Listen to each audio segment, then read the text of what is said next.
तर माहितीसाठी तर दुसरीकडे पुण्यामधून महत्त्वाची बातमी आहे। अमित ठाकरे यांच्या नेतृत्वामध्ये आज पुणे विद्यापीठावर मनसेचा मोर्चा धडकणार आहे। सेनापती बापट रोडवरून हा मोर्चा निघणार आहे। परिसरामध्ये मनसेचे झेंडे आणि विविध पोस्टर्स देखील आता लावण्यात आले आणि याचाच आढावा घेतला आमच्या प्रतिनिधींनी। पाहूया। सावित्रीबाई फुले पुणे विद्यापीठावरती आज मनसेचा धडक मोर्चा जो आहे तो निघतो आणि या मोर्चाचं नेतृत्व अमित ठाकरे करणार आहेत। आपण पाहतोय की सेनापती बापट रस्त्यावरून हा मोर्चा जो आहे तो सावित्रीबाई फुले पुणे विद्यापीठावरती धडकणार आहे। मात्र हा मोर्चा जो आहे तो शांततेमध्ये काढला जाईल। कोणत्याही घोषणा ज्या आहेत त्या मोर्चामध्ये दिल्या जाणार नाहीत। सेनापती बापट रस्त्यावरून हा मोर्चा पुढे सावित्रीबाई फुले पुणे विद्यापीठाच्या दिशेने सरकेल आणि विद्यापीठामध्ये जाऊन कुलगुरूंना निवेदन जे आहे ते दिलं जाणार आहे। यामध्ये खरं तर विविध मागण्या आहेत, ज्याच्यामध्ये मराठी भाषा भवन जे आहे ते सावित्रीबाई फुले पुणे विद्यापीठामध्ये झालं पाहिजे।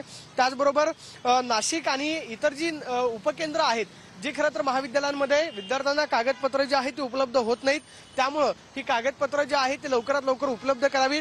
त्याचबरोबर दुष्काळग्रस्त भागांचं विद्यार्थ्यांचं जे शुल्क आहे ते सुद्धा माफ करावं अशी मागणी जी आहे ती या खरं तर मोर्चामध्ये असणार आहे।